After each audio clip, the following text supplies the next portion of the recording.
É isso aí, noite de segunda-feira, clima do feriadão. Hoje vamos bater um papo sobre rádio. E minha convidada da noite é a Evelyn Moraes, da Rádio Globo. Vamos chamá-la aqui rapidinho. Vamos aqui colocar aqui a letrinha, né? O nome dela. Vamos lá.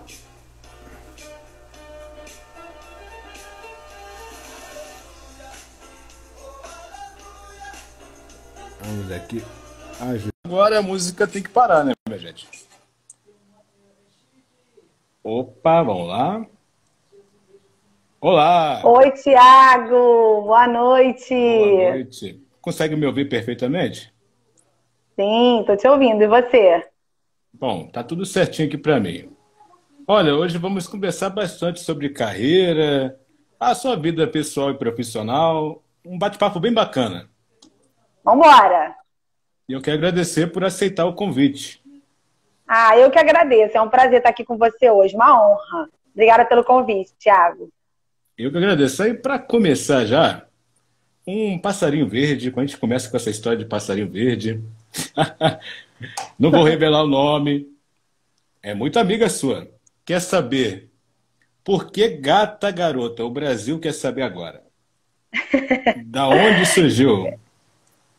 Cara, esse apelido surgiu, na verdade, no colégio ainda, Thiago. Eu sou de Volta Redonda, no interior do Rio, e eu sempre tive mania de brincar, de falar gíria, de inventar palavras, expressões. Eu sempre fui muito, assim, expansiva, né? No vocabulário, na forma de me comunicar. E aí eu sempre brincava chamando as meninas do colégio de gatas garotas e os meninos de gatos garotos. De tanto chamar de gata garota, meu apelido calhou de ser gata garota. E aí eu vim para o Rio de Janeiro estudar, esse apelido ficou, na faculdade todo mundo me chamava de gata garota. E quando eu cheguei no rádio, né, a Rádio Tupi foi a minha primeira oportunidade em rádio, todo mundo já me, sei lá, eu de tanto chamar de gata garota, o pessoal também me chamava de gata garota e ficou. E aí os comunicadores passaram a me chamar no ar também de gata garota, né? Eu não era só a Evelyn Moraes, eu era gata garota. E acabou ficando, assim, é carinhoso, né? Porque eu chamava as pessoas dessa forma.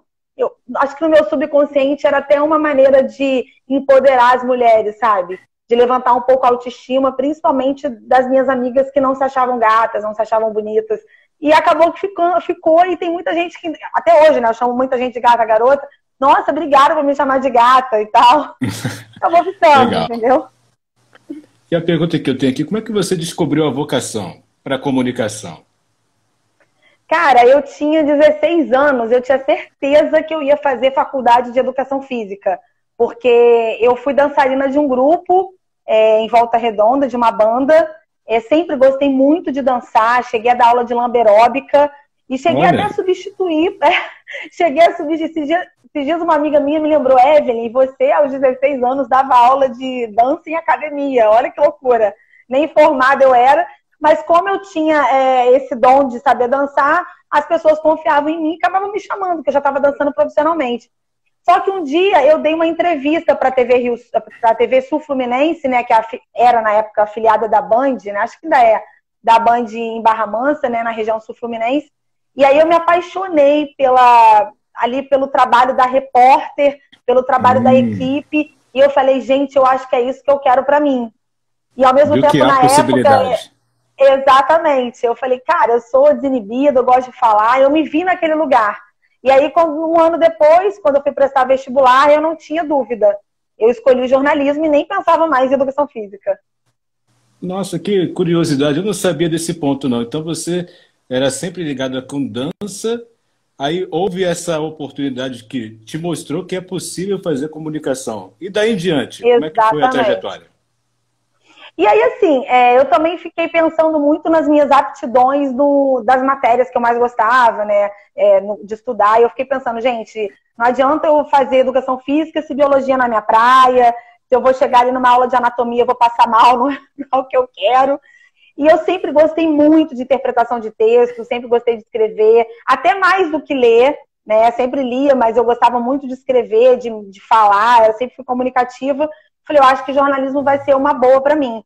E eu me apaixonei de cara, Thiago, assim, eu não tive nenhuma dúvida na faculdade, eu nunca tive vontade de desistir e fazer outra faculdade, não tive mesmo, sabe? Eu levei muito a sério a faculdade, né? Eu estudei na PUC aqui do Rio, então, uma faculdade cara, meu pai investiu e falei, cara, agora eu tenho que fazer valer essa grana aí. E já de cara, assim, no quarto período, quando a gente já escolhe, né, se vai fazer publicidade ou jornalismo, que eu escolhi o jornalismo, eu já tentei fazer um estágio, e aí o meu primeiro estágio foi no Jornal Visando, do Instituto Benjamin Constant, né? Eu fui escrever lá matérias, entrevistar os alunos do Instituto. Foi muito bacana, uma oportunidade de um estágio voluntário. E dali para frente falei, acho que é isso que eu quero. Mas a curiosidade é que o rádio nunca foi o meu foco. Nunca, nunca, nunca mesmo, assim. Nossa. Eu não imaginava que eu ia trabalhar em rádio. E rádio... Ai, desculpa, caiu o celular. E rádio não era... E rádio não era o meu foco mesmo, sabe? Eu achava que eu ia trabalhar em redação de jornal, em algum momento eu ia trabalhar com produção e reportagem de TV. E aí surgiu a oportunidade, assim, porque eu me lembro que eu estava na faculdade, já quase terminando no último período, e eu estava trabalhando como estagiária da comunicação interna da Dataprev. Falei, gente, o que eu vou ficar fazendo aqui se aqui só entra concursado? Eu vou me formar e vou ficar desempregada. E aí, assim, eu tinha um amigo na PUC que trabalhava na Nativa, né? Que é parceira da Rádio Tupi, era do mesmo grupo na época e tal. E ele me contava os bastidores do trabalho dele na rua. Ele não fazia nem reportagem, mas ele lidava com o público, né? Rádio FM, distribuindo brinde, atendendo ouvinte. E eu tinha passado por um isso Fluminense. Nos finais de semana eu ia para Volta Redonda para aprender a apurar, para ir para a rua com o repórter, aprender a fazer uma passagem. Eu cobria até jogos no Carlinhos de Oliveira, que o esporte não era a minha escolha, mas eu ficava pensando, se surgir uma oportunidade no esporte, por que não? Eu acho que eu tenho que estar preparada para tudo. E ele ficava, Evelyn, me leva para a TV Sul Fluminense. E eu para ele, me leva para a Nativa, me leva aí para a rádio que você tá, porque eu não vou voltar para Volta Redonda, eu quero continuar no Rio, enfim. E aí ele falou, vou levar seu currículo. Aquele papo, né, de carioca. A gente se fala. Beleza. Fiquei acreditando que ele levou meu currículo. E aí foi chegando perto da minha formatura, eu falei, gato, pelo amor de Deus, eu preciso arranjar um emprego, eu não posso voltar para Volta Redonda, e meu pai não vai querer que eu fique aqui, eu vou ter que entregar meu apartamento, enfim. Aí ele falou, Evelyn, vamos lá hoje então. Imprime um currículo aí, gente, nessa época eu ainda imprimi currículo, né, vai vendo.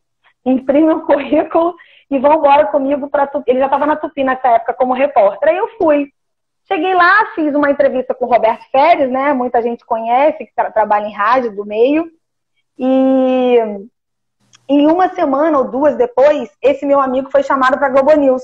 Ele tinha passado no processo seletivo de trainee, que ele também já estava se formando, e sem querer eu fiquei na vaga dele. Olha como é que é a coisa, né? Assim, ironia do destino. Oi.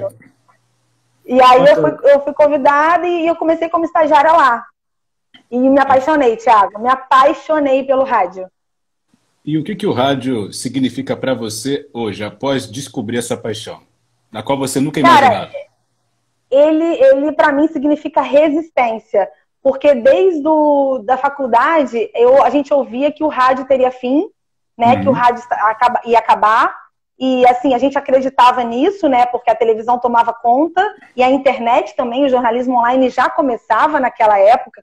E a gente imaginava que o jornalismo online substituiria o rádio, né? Pela velocidade, pela informação. A pessoa ia estar com o celular na mão, ia ter informação, não mais pelo rádio, né?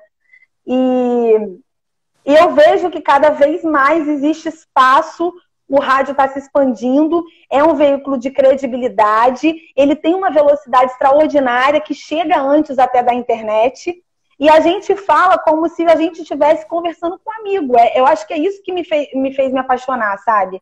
Eu estou falando hoje com você, eu sinto que eu estou ao vivo no rádio, né? Eu acho que quem tem o dom e quem trabalha há muitos anos em rádio, percebe que o improviso, ele é algo natural. Você tá ali passando uma informação, é muito mais interessante você estar passando a informação conversando, batendo um papo, que a pessoa se sente próxima de você. E eu acho que essa identificação hoje, que os youtubers, os blogueiros, os instagramers e agora os tiktokers, né, como a gente diz, eles passam para os seus seguidores, é exatamente isso. É mostrar que a vida real como ela é, né? Não mais aquela fotinho de comercial de margarina que todo mundo é feliz. Não, querida, eu tô aqui hoje, ó, lavei a cabeça e vim para entrevista com o Thiago. Tô cheia de cabelo branco porque não dá para ir pro salão ainda por causa do coronavírus. Então, assim, acho que o rádio, ele passa muito isso também pro ouvinte, né? Essa proximidade, da gente estar falando a linguagem dele, da gente estar ali fazendo uma companhia. Eu acho que isso é fantástico e isso não vai acabar tão cedo, assim. Hoje eu acredito no rádio como uma resistência e como um veículo de total credibilidade.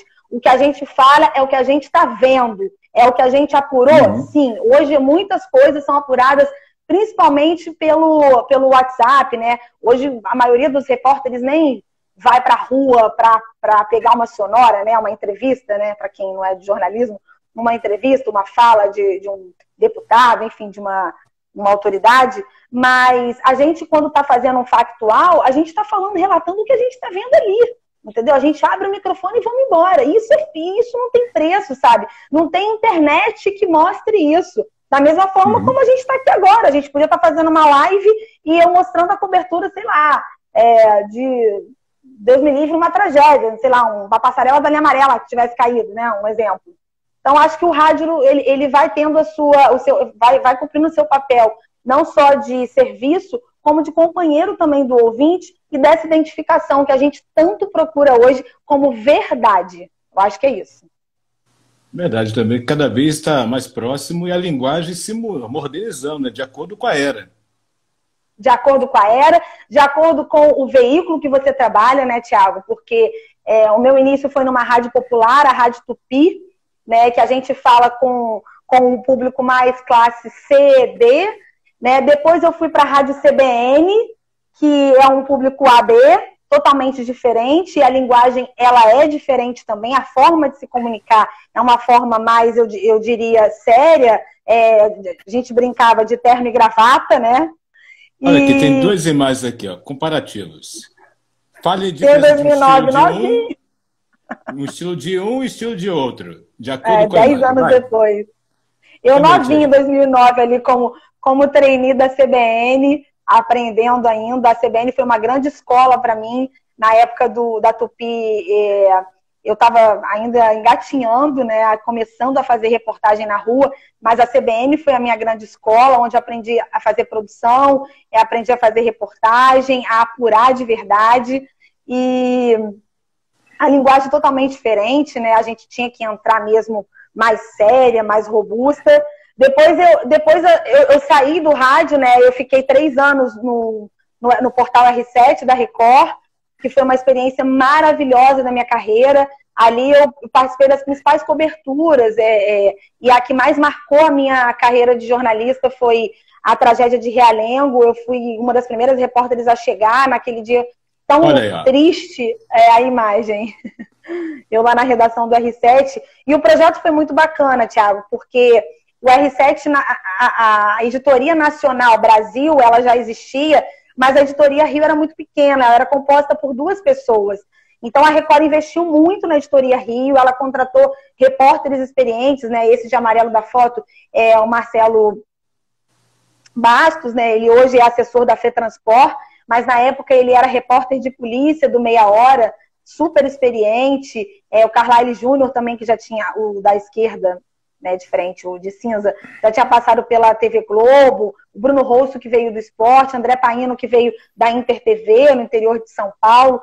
Então, a gente veio para fazer a diferença. A gente trabalhava como se fosse um jornal e uma revista. A gente fazia matérias especiais, a gente corria atrás de furo de reportagem, e a gente conseguiu dar muitos furos, sair à frente do G1, do UOL, do Terra, que eram os principais sites de notícia na época. A gente concorria muito com a Globo.com também. E foi um momento muito importante, porque me valorizou também como profissional. Dali a Rádio Globo me convidou para voltar, né? O Sistema Globo de Rádio me convidou para voltar, mas para ser repórter da Rádio Globo. E o que eu fiquei muito feliz, porque eu sempre me identifiquei muito com o jornalismo popular. até pela minha forma de comunicar. Eu sou expansiva, eu falo gíria, eu brinco, eu zoo, né? O Gata Garota tá aí no rádio, não só nos bastidores, mas eu falo isso no ar, a gente brinca e tal. E eu fiquei muito feliz com o convite, que era o que eu mais queria. Na época que eu estava na CBN, eu me lembro que tinha uma repórter na Rádio Globo, a Letícia Sixu, um beijo, Letícia, que ela falava assim, Gata, vamos trocar. Você vem para a Rádio Globo e eu vou para a CBN, porque eu quero trabalhar com política e tal, eu quero trabalhar com matéria internacional, de economia. E eu louca para fazer o que ela fazia. Sabe o que ela fazia? O quê? Ela fazia a coluna do João Buracão, personagem do Jornal Extra, que ia para as comunidades para ouvir, né, a reclamação das pessoas que precisavam de água, de luz, tapar buraco, colocar um semáforo. E era o que você queria. Eu amava, nossa, era louca. Eu brincava, gente, eu ia fazer do boneco João Buracão o meu namorado, eu ia ser a Joana Buracona. E nessa época não existia essa possibilidade dessa troca, né? Como hoje tem, né? Hoje muitas pessoas, né, da Rádio Globo migraram para a CBN, né? Na época da virada também outras pessoas da CBN conseguiram vir para a Rádio Globo. Teve essa possibilidade, mas na minha época não tinha. E eu passei por todas as mudanças da rádio, né? Do jornalismo popular para o jornalismo de bermuda, né? Como a galera falava na nova Rádio Globo, no projeto de 2017, que era uma coisa mais dinâmica, mas também um pouco mais séria, né? Uma mistura ali, você tinha que ficar no equilíbrio entre a Rádio Globo e a CBN.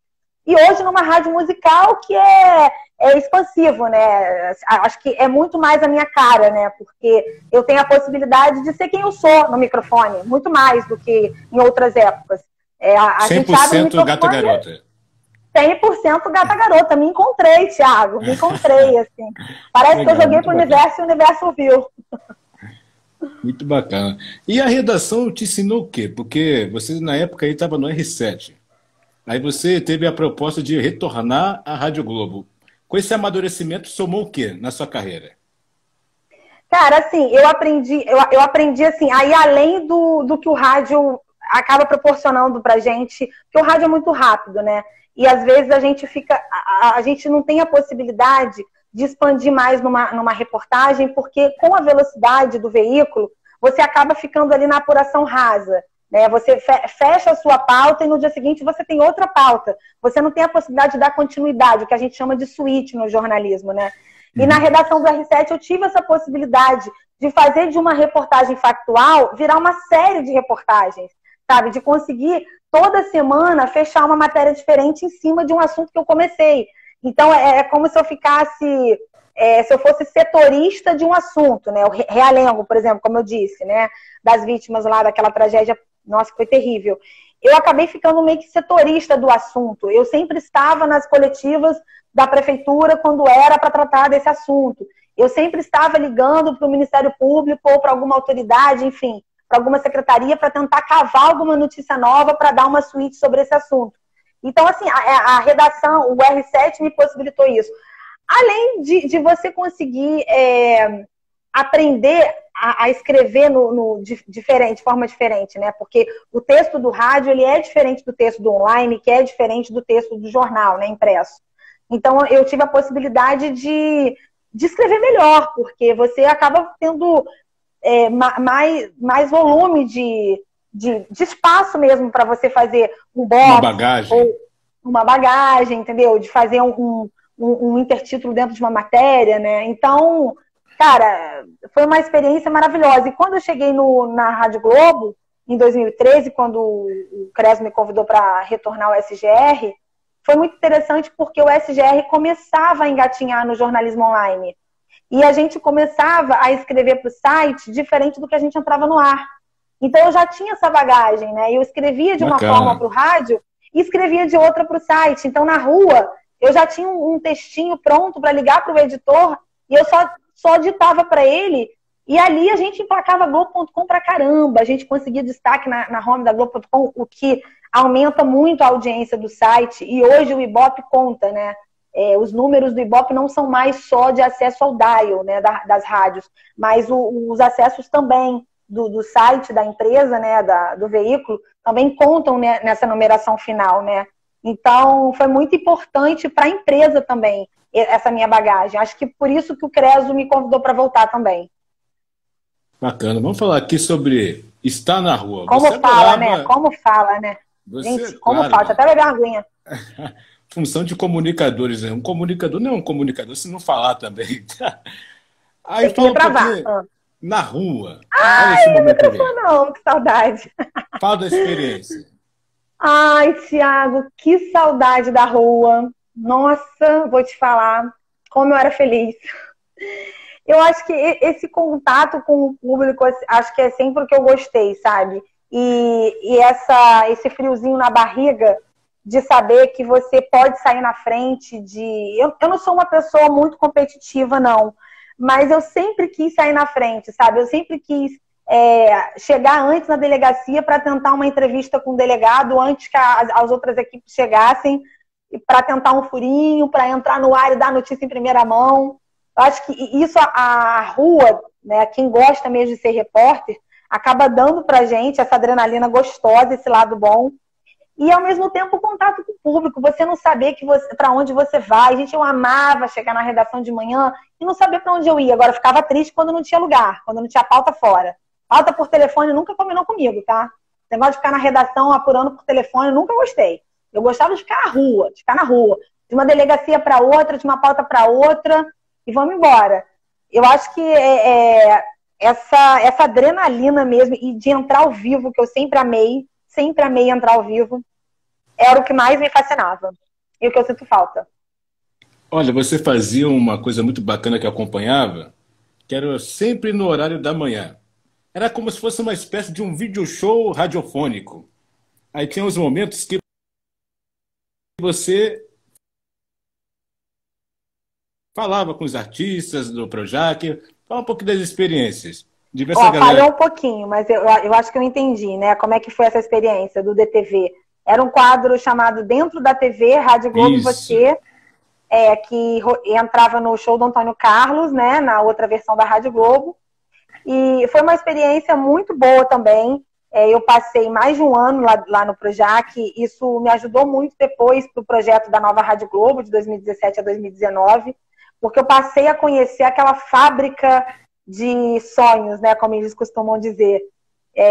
O Projac, os Estúdios Globo, né, como hoje são chamados, ele é fantástico, assim, trabalhar lá dentro é fantástico, porque você realmente vê como é que é produzido tudo que você assiste na televisão, né, tudo que a gente via, né, de novela, desde sempre, desde pequena vendo vários programas, e a gente conseguir presenciar toda aquela dinâmica, né, como é feita os bastidores de uma novela, como é que é feito um acidente de carro, uma queimadura, como é que é o processo de maquiagem. Então, assim, foi muito interessante. Parecia que eu estava assim, numa excursão de colégio quando eu cheguei lá. E você acaba criando muita resiliência, sabe, Thiago? Porque lidar com o ego, lidar com o artista não é fácil, né? Todo mundo sabe disso. Então, Verdade. assim, eu levava muito chá de cadeira, assim, eu ficava horas na porta de um estúdio esperando um ator se liberar de um texto, de uma maquiagem, de uma gravação, para que eu pudesse ter acesso a ele, ainda para saber se ele poderia me dar uma entrevista. Então, assim, levei muito chá de cadeira. O que eu tiro dessa experiência, eu digo que é resiliência mesmo, paciência, de você ter que lidar com tudo isso e estar sempre sorrindo, né? E, ao mesmo tempo, o contato que eu fiz com muita gente lá dentro, produção de novela, assessoria de imprensa da TV Globo, os próprios artistas, eu consegui fazer uma agenda legal. Então, para o projeto da nova Rádio Globo, eu acho que foi muito importante essa minha passagem. Quando eu cheguei lá no Projac para trabalhar, né, fisicamente lá mesmo, nos Estúdios Globo, eu já estava em casa, eu já conhecia tudo. Então, se eu tivesse que buscar alguém no estúdio do Zorra, eu pegava o carrinho e ia correndo para levar para um programa. Se eu tivesse que buscar no encontro com Fátima Bernardes, eu já sabia como chegar. Então, assim, para mim foi muito importante esse processo. Sem querer, eu não imaginava que a rádio se transformaria naquele projeto, e calhou que transformou, e esse lado foi muito positivo para mim. Me ajudou bastante. Eu ia falar, que cortou aqui na trava da live aqui, que era uma espécie, a gente ouvindo, de um mini video show radiofônico. Isso. Era um video show do rádio. Porque assim, show, ele estava nos bastidores, né? É diferente você mostrar com imagem do que mostrar no rádio. Então, assim, o que diferenciava era que eu tentava fazer perguntas que trouxessem mais informações para os telespectadores, né? Para quem assistia a novela. Então, eu sempre tentava puxar alguma perguntinha da vida pessoal, alguma coisa. Cortou, né, o áudio? Cortou. Você tá me ouvindo? Eu não te ouço. Eu não te ouço, Thiago. Você me ouve?